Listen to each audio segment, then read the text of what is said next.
दोस्तों, खुर्शीद अकबर एक मुनफरिद व मुमताज शायर ही नहीं, वसीउल मुताला दानिश्वर भी हैं। इनके 4 शेरी मजमूए मंजर आम पर आ चुके हैं। ये सिलसिला जारी है। किताबी सिलसिला आमद की आमद और इसकी धमक भी सुनाई देती रही है।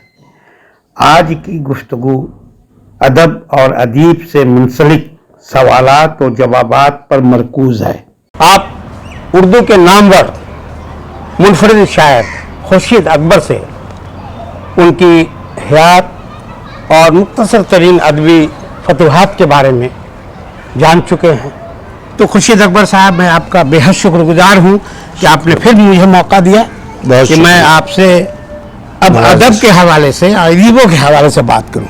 बेशक कि जितना बेबाक मैं हूँ और जितनी बेबाकी से मैं सवाल करता हूँ, तो आप अमली ज़िंदगी में भी बड़े बेबाक रहे हैं, अदब में भी रहे हैं और सहाफ़त में भी आपकी बेबाकी रही है।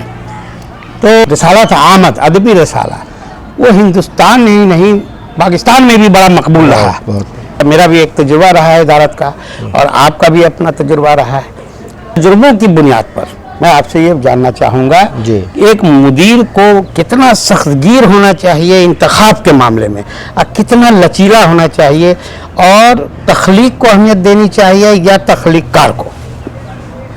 देखिए शाहिद साहब, आप जितना साफ और बेबाक मुझसे सुनना चाहते हैं, मुमकिन है कि मेरी गुफ्तगू किसी के लिए बारे खातिर भी हो, लेकिन चूँकि आपने एक शर्त रखी है बेबाकी की, तो मैं बेबाकी से बात करूँगा। आमद जैसे रिसाले की अदालत का थोड़ा बहुत तजर्बा मुझे रहा जी। मुदीर को तख्लीक़ात और मज़ामीन के इंतखाब में सख्त तो होना ही चाहिए, लेकिन सख्त लोग इसलिए नहीं हो पाते कि वो बहुत सारी तरगीबात से मुतासिर होते हैं। जी जी। कोई ख़रीदार होता है, कोई अलग से माली मुआवनत करता है, कोई इसलिए माली मुआवनत करता है कि उसकी चीज़ें भी छप जाए। बिल्कुल बिल्कुल। और मैं दूसरे मुदीरों से भी यही गुजारिश करूँगा कि भाई आप रिसाले निकाल रहे हैं, देखिए आमद की अक्ल में या उसकी तकलीद में इन्होंने, अहमद निसार ने खुद कहा कि खुर्शीद साहब मैं एक रिसाला आलमी अफलाक निकालूंगा, आलमी फलक वो निकाल रहे हैं। अच्छा रिसाला है, बहुत अच्छा रिसाला निकाल रहे हैं, अच्छा रिसाला निकाल रहे हैं, उनको मुबारकबाद। मुदीरों की बात है, मैं बड़े मुदीरों की बात हम नहीं कर रहे हैं, किसी खास। अभी जो आज के अहद हाजिर में जो मुदीरान हैं, हाजिर में जो मुदीरान हैं वो ज़्यादा मुफाहमत पसंद है जी। वो देखते हैं कि भाई हम खास नंबर निकालेंगे तो मुझे 10,000 रुपये दे रहा है कोई, कि नहीं 20,000 दे रहा है कि नहीं दे रहा है, गोशा निकालेंगे तो उसके लिए शर्त है 50,000 और 40,000 देंगे। तो इस तरह की जो तिजारतें हो रही हैं अदब के नाम पर, मैं इसे मुनासिब नहीं समझता हूँ, अदब के लिए नेक फाल भी नहीं समझता। अच्छा, आएंगे मजलिस इदारत, तो ठीक है भाई, आप इदारत बना लीजिए, बड़े बड़े लोग, पुराने ज़माने में भी ये मामला रहा है। उसके बाद बनाएंगे मजलिस मशावरत। तो भाई अदालत और मशावरत अल्फा जैसे मेहमान, अगर दोनों में मुंतज़िमिन क्या करते हैं, मेहमान खुसूसी, अब होने लगा मेहमान आने खुसूसी, तो अब 2 मेहमान हो गए, अब उसके बाद तो पूर्वकार। तो क्या ये उतनी जैसे सीट्स बना रहे हैं कि आप ये मुफाहमत के मुख्तलिफ तरीक़े हैं, इदारत में रहेंगे, एडजस्टमेंट के मुख्तलिफ। हाँ, मैं और जरा सा आगे बढ़ना चाहता हूँ कि ये जो 10 आदमी हैं और उधर से 10 आदमी, 20 आदमी हैं, तो 100 रुपया 1000 रुपया दीजिए तो मैगजीन निकलेगा और आपकी भी चीज़ें शाया करेंगे। तो इसलिए कमज़ोर रिसाला निकल रहे हैं, उसमें इंतखाब में देखिएगा मजलिस मुशावरत के भी लोग हैं, इदारत के।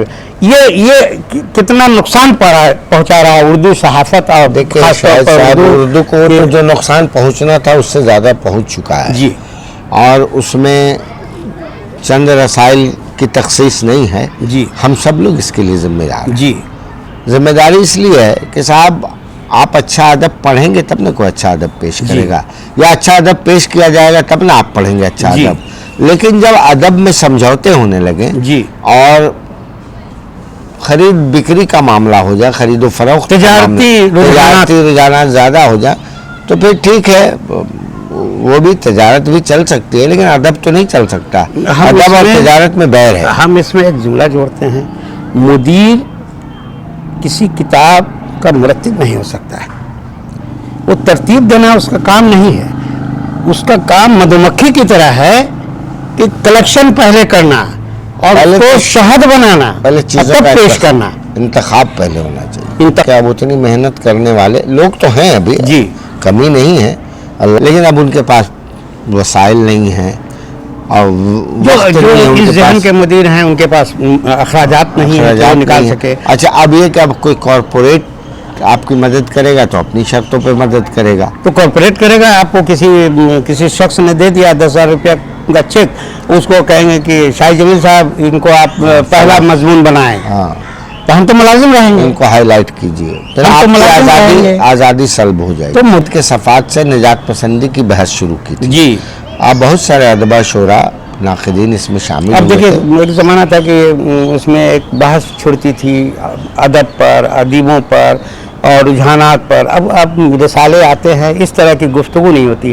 अब खतूत का भी कलम नहीं होता। अब क्या है, नहीं छपने के लायक है जी। उसको आप रिजेक्ट करें, जी, और जो छपना है उसे ज़रूर छपना चाहिए। देखिए तो मुझे नासिर काज़मी का एक कहते हैं गज़ल काफ़िया पैमाई है नासिर, जी, कहते हैं गज़ल काफ़िया पैमाई है नासिर, ये काफ़िया पैमाई ज़रा करके तो देखो। जी। या जिगर का वो शेर जो मशहूर ज़माना है, ये इश्क नहीं आसान, बस इतना समझ लीजिए एक आग आपका दरिया है और डूब कर जाना है। तो ये और आतिश लखनवी का है, शायरी भी काम है मुरस्सा साज का।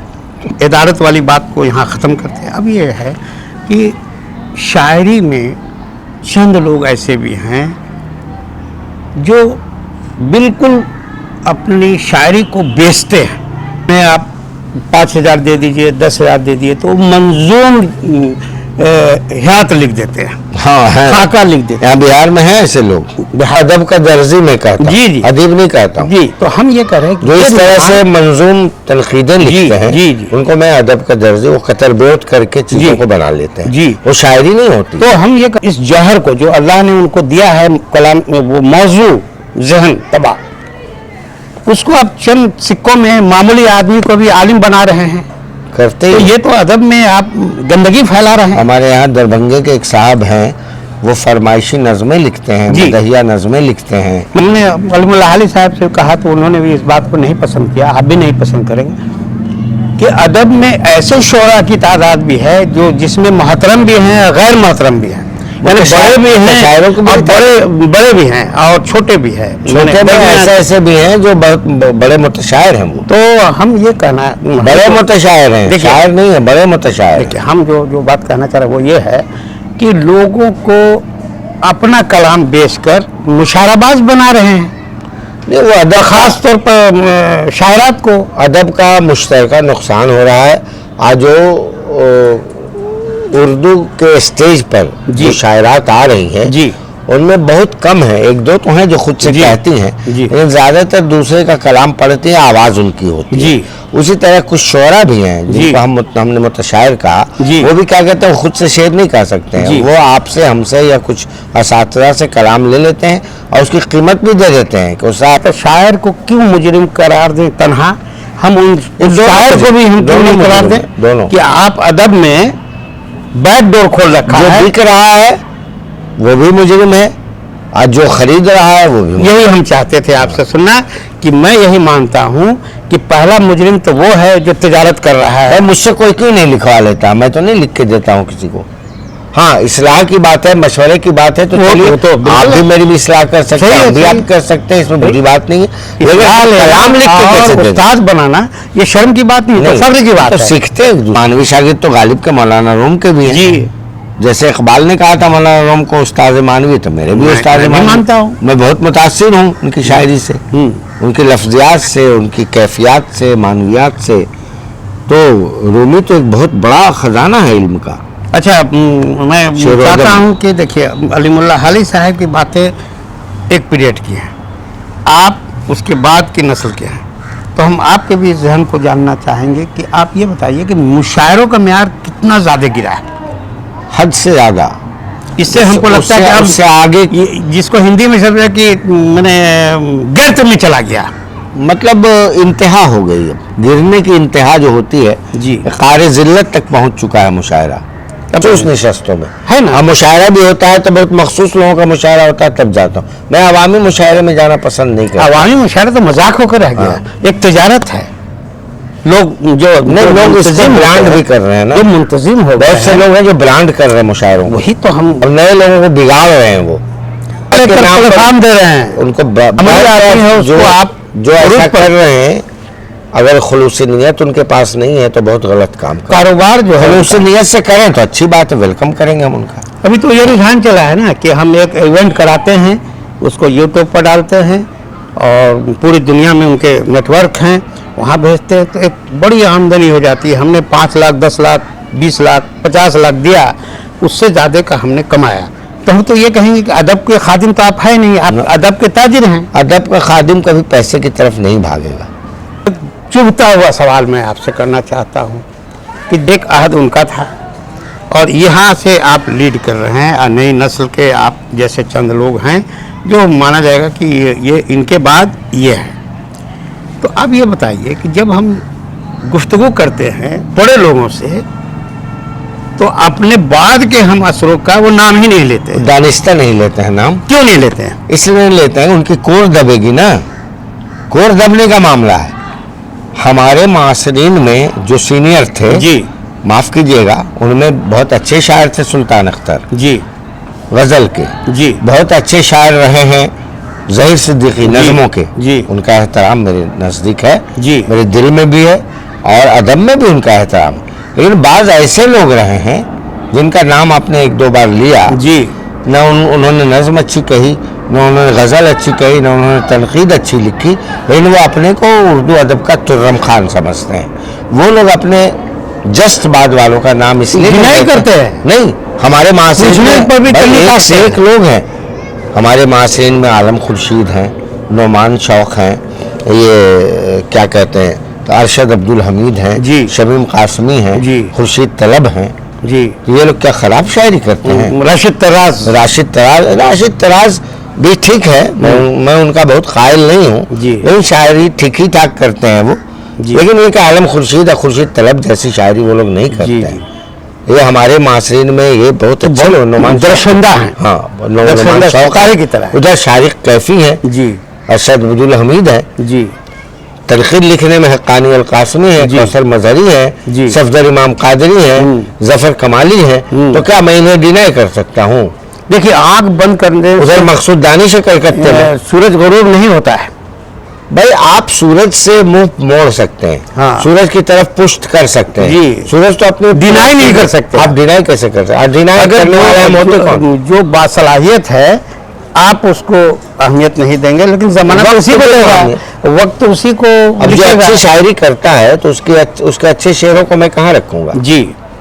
जिसने अच्छे शेर कहे अच्छे शेर कहे। अच्छा, इससे जुड़ा हुआ एक सवाल चिंगारी की तरह मेरे जहन में आया, वो ये कि आदमी किताबों की तादाद को अपनी फतूहात मानता है कि मैं 20 किताबों का नहीं, ये गलत रवैया है। 20 फायदा मुमकिन है होता हो, लेकिन अदबी करियर में ऐसी किताबों की तादाद का कोई हासिल नहीं जब तक कि वो किताबें मेयारी ना हों। देखिए, मैंने अपने मजमूए के प्रेफेस में ही लिखा कि वक्त जो होता है वो थर्ड एम्पायर की तरह होता है। बिल्कुल सही लिखा, जो बहुत सोच समझकर जेन्युइन लोगों का नाम ही अदब तारीख में लिखता है। भाई, वक्त से बेहतर स्क्रीनिंग या छटाई कोई नहीं कर सकता। हाँ। वक्त 100 मुंसिफों का मुंसिफ सही है। वक्त जो कदरों से जुड़ा हुआ आदमी है, वो लोग शायर जो है रिसर्च करने वाले, उसकी कदर बाद का जमाना भी करता है जी।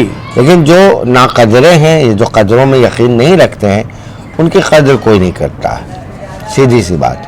हम अगर अपने बुजुर्गों की कदर नहीं करेंगे तो हमारे बाद की नस्ल भी मेरी कदर नहीं करेगी। अच्छा, एक बात और मैं आपसे सवाल दागता हूँ कि जैसे आपने अच्छा किया सवाल दागते। हाँ बिल्कुल, मैं दागता हूँ मिसाइल की तरह। बिल्कुल दागता हूँ। आपने जिस फराग दिली से कहा कि अलकमा शिबली से भी मैंने किया और ऐसा मेरे शुरू के उसका असातिज़ा रहे, मजहर अंसारी भी। हाँ, तो वो कसरत समीम साहब से भी हमने कुछ सलाह लिया और बल्कि कई नाम बताया। हाँ, एक अरसे तक तो मुंसलिक रहे, लेकिन आपके अंदर वो उस्ताद का एहतराम हमको नजर आया है जिससे एक लफ्ज़ सीखा हाँ, उसका। एहतराम नजर आया। लेकिन आज के दौर में जितने भी नए शोरा हैं या अपने आहद के बाद लीजिए, वो सुबकी समझते हैं, तो अपने उस्ताद का नाम ही नहीं असातिज़ा लेते का हैं। नाम लेना सुबकी सब तसव्वुर करते हैं वो, और हमें फख्र होता है कि हम अपने असातिज़ा का नाम मैं लेते हैं, कान वो तरस तो मैंने गया, सीखा है। मेरे कान तरस गए जो कोई ऐसा भी कहे जो ऐलान करे मजलिस में कि भाई मैं फला का शागिर्द रहा हूँ। ये फख्र मैं क्यों नहीं? जिस जमाने में अपने गांव में बरबीघा में रहता था, मिल्की चक में, जी तो आसपास कोई शायर नहीं था जी। मेरे खानदान में कोई शायर नहीं। मेरे वालिद को थोड़ा बहुत शौक था तुकबंदी करने का, लेकिन बाज़ाब्ता शायर वो नहीं थे। मेरे नाना जान तो मौलवी थे, बहुत बड़े दक्काक आलिम थे, वो तो बिल्कुल कहते ये शायरी वायरी मत किया करो, ये सब गलत है। तो छुप छुपा के मैं शेर कहता था। मैं ढूंढता था कि उस्ताद कौन मिलेगा उस इलाके में। तो बरबीघा में एक मस्जिद है, जामा मस्जिद, वहाँ के पेशमाम हुआ करते थे अब्दुल सुबहान खां जी, मौलाना अब्दुल सुबहान खां जी, उनको मैं अपना पहला उस्ताद तस्वुर करता। बहुत बड़ी बात है। मैंने जब अपनी पहली गजल देखिए, कही वो उनका तो मैं नाम उनके- आपने रिकॉर्ड मैं- किया है? हाँ, तो अब्दुल सुबहान साहब के यहाँ मैं लेके गया, तो उन्होंने मेरी गजल में टिक टिक करके फिर कहा कि बेटा इसको ऐसे कर लो, इसमें ये कमी है, ये कमी है। खैर उन्होंने अपने तौर पर, उसके बाद फिर मैं दोबारा उनके पास नहीं गया, लेकिन ये कि उन्होंने जो फनी नकात मुझे उतनी ही देर में सिखाया, हाँ, कि उसका ये- फायदा हाँ, हम इसमें उठाया। देखो तुम्हारा काफिया ये है, रदीफ ये है, तो काफिया की जगह पे हम काफिया लफ्ज आएगा, रदीफ को रिपीट करेंगे जी। और उन्होंने जो बारीकी नुक्ते की बात की तो मुझे बहुत अच्छा लगा। अब तो वो दुनिया में नहीं है, मौलाना अब्दुल सुमान बड़े आखिरी सवाल मैं आपसे करता हूँ और इस गुफ्तगू को यहीं ख़त्म करूँगा। इंशाअल्लाह ताला फिर बातें करूँगा, याद बाकी, मुलाकात बाकी, तो गुफ्तगू होगी। हम ये आपसे जानना चाहते हैं, अब आप नाक़दीन के बारे में एक दो जुमले कहें कि आज जो जितने भी नामवर नाक़दीन हैं उनमें बेशतर ऐसे लोगों का जिक्र नहीं करते हैं जो अपने मैदान में काफ़ी ऊंचा है, वो अकरबा परवरी करते हैं। शुमैल अहमद भी बहुत नाला थे कि भाई आज के जो नाक़दीन है ना, जी माफ कीजिएगा, वो अपने से जूनियर पर नहीं लिखते हैं, अपने ताल्लुकात मैं वाले पर लिखते मानता हैं। हूँ कि फारूकी और नारंग के बाद कोई उर्दू का बड़ा नाक़िद पैदा नहीं हुआ। तो ये उसके बाद ईमानदारी के- की- हम उसके बाद की बात कोई नहीं बड़ा, कोई बड़ा नाक़िद नहीं। देखिए उनमें कई मेरे अजीज हैं, जी, अहबाब हैं, उनकी मैं बड़ी कदर करता हूँ, उनकी इल्मियत की भी कदर है। कौसर मजहरी हैं, जी, पढ़े लिखे आदमी हैं।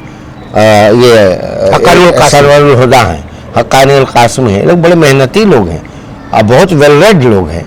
लेकिन तनकीद में इन्होंने क्या किया, सफदर इमाम कादरी मेरे अजीज हैं, बहुत पढ़े लिखे आदमी, लेकिन उनकी तनकीद निसाबियात तक महदूद है। ये हमारे जफर कमाली साहब हैं, बहुत पढ़े लिखे आदमी हैं, बहुत अच्छे मुहक्किक हैं, लेकिन वो कर क्या रहे हैं, उन्होंने दिया क्या? उनका इन लोगों ने को अपनी सलाहियतों का जितना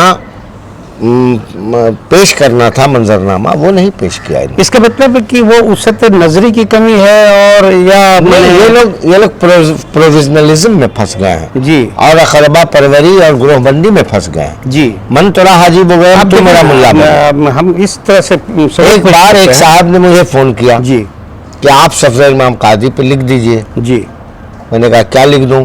जी, तो सफदर से आपके बड़े अच्छे मरासिम रहे हैं। कहा बिल्कुल, मेरा छोटा भाई है वो जी, अब मैं उसकी सलाहियत की कदर करता हूँ, लेकिन अभी क्यों लिखूंगा मैं? जी, वक्त आएगा मैं लिखूंगा, सफदर इमाम का हक है, मैं लिखूंगा। जी, तो नहीं, आप कुछ भी लिख दिए, उन पर एक किताब मैं तरतीब दे रहा हूँ। ये भी एक बिद्दत अब उर्दू अदब। ये कौन साहब ने फोन किया? जफर कमाली ने, चूंकि मनतोरा हाजी बगोयम का मामला वहाँ है। जी जी जी, ये सफदर की तारीफ करते हैं, सफदर उन पर किताब छपवाते हैं। तो आप मुझसे कहा, तो मैंने कहा देखिए जफर भाई, आप भी मेरे दोस्त हैं और सफदर मेरा अजीज है, आप लोगों पर मैं लिखूंगा, वक्त आएगा ज़रूर लिखूंगा, आप लोगों का एहतसाब होना चाहिए, लेकिन अभी ज़रा सा ये क़ब्ल वक्त है, अभी मैं नहीं लिखूंगा। चलिए, तो मैंने सोचा था कि ये, लेकिन अब एक बात मेरे जहन में आई है जो आप बेहतर बता सकते हैं कि अब एक चलन है, अदब में एक बिद्दत है। पहले आप मुतक़द्दिमीन को ले लीजिए, उन पर मज़ामीन का एक मजमुआ नहीं आता था। हिंदी वालों ने अभिनंदन ग्रंथ का एक रवाज पैदा किया। क्या है? तो ये रवाज उर्दू में भी रहा है। नहीं, वो अभिनंदन ग्रंथ तो हम हिंदी में बहुत रहा है ना, कई अभिनंदन ग्रंथ में तो मेरा नाम एडिटर में डाल दिया गया, जबकि मैंने कुछ एडिट नहीं किया। नहीं शाहिद साहब, एक नाम आपका भी रहना चाहिए। इतने बड़े आदमी भाई का देखिए, मामला हो रहा अभिनंदन है। का मतलब होता है इस्तकबाल। हाँ, है तो ना? उसमें 100 आदमी या से लिखवा इतराफ, कर जो भी, 100 आदमी से जबरन लिखो, जैसे आपने कहा ना, ये जबरिया लिखवा रहे थे। हाँ, तो वो अब अभिनंदन ग्रंथ है, वो तो तहकीक की किताब नहीं है। वो जो है अभिनंदन ग्रंथ जो है अब उर्दू में भी राइज हो गया। और आप देखिए अभिनंदन ग्रंथ जो शाया कराते हैं अपनी जात पर, उनको साहित्य अकेडमी भी मिल जाता है। इसको साहित्य अकेडमी अवार्ड मिलता है, वही अदब बड़ा नहीं होता जी। गैर साहित्य अकेडमी याफ्ता अदब भी बड़ा होता है। जी शमूल अहमद को कौन सा साहित्य अकेडमी मिला भाई? जी।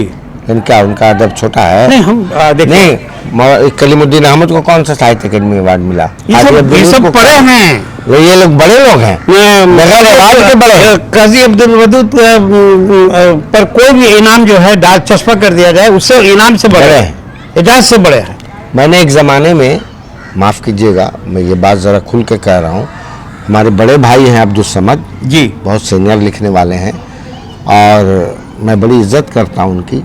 एक ज़माने में उनको जब साहित्य अकेडमी अवार्ड मिला था तो ज़मीन पे 2 गज ज़मीन दरअसल डॉक्यूमेंटेशन है जी, वो क्रिएटिव पीस नहीं है। मैं आज भी कहता हूँ, जब उनको अवार्ड मिला मुझसे रेडियो वाले आए पूछने के लिए तो खुर्शीद अकबर आप बताइए, उस वक्त मेरी नौजवानी के दिन थे, तो मैंने कहा कि मैं इसे अदब का एक बड़ा सानहा समझता हूँ। आप तो इसके लिए मशहूर हैं। ये he is a non writer. मैं अब्दुल समद को नॉन राइटर कहता हूँ। वो चाहे 20 नॉवेल लिख दें, मैं उनको राइटर नहीं मानता। उनके मुकाबले में दूसरे लोग हैं जिन्होंने अच्छे नॉवेल लिखे, इन्होंने भी हो सकता है कुछ अच्छे लिखे होंगे। मैंने सारी किताबें उनकी नहीं पढ़ी हैं, लेकिन जो किताबें हैं मेरे पास 10-11, उनमें मुझे तख्लीकियत की आँच कम दिखाई पड़ती। चलिए उन पर आप मैं चाहूँगा कि फिक्शन निगारों पर भी बात करूँ। और ये सूरज जो है अपनी राह चल रहा है, वक्त आगे बढ़ रहा है। हम लोग गुफ्तगू में जब जिसको हिंदी में एक शब्द आता है लीन हो जाना, जब लीन हो जाते हैं तो ये लीन हो जाते हैं और लीन से आगे तल्लीन है। एक बात ऐड करना चाहता हूँ फिक्शन के हवाले से जी, कि उर्दू में कई लोग अच्छे फिक्शन लिख रहे हैं जी, है ना। उसमें आपके ये भी हैं, गजनफर भी हैं, पैगाम आफाकी मरहूम हो गए, आज खालिद जावेद हयात हैं, खुर्शीद अकरम हैं और रहमान अब्बास हैं इनमें। लेकिन अच्छा फिक्शन कौन लिख रहा? बहुत मामूली और मामूली से भी नीचे के नॉवेल, उसमें अब्दुल समद भी शामिल है जी, और ये नए लोग भी शामिल हैं। हाँ। ये लोग भले 700 पेज 800 पेज का नॉवेल लिख दें, लेकिन नॉवेल अच्छा नॉवेल नहीं लिखा जा रहा, खराब नॉवेलों का दौर है ये। कुछ लोग कहते हैं ये फिक्शन की सदी है, मैं कहता हूँ फिक्शन की ये उदास सदी है। उदास नस्ल ने तो लिखा था जी अब्दुल्ला हुसैन ने, लेकिन ये फिक्शन की उदास सदी है। आपका बहुत बहुत शुक्रिया, मैं सलाम पेश आपका करता हूँ। शुक्रिया, आप आए, बहुत अच्छा लगा मुझे।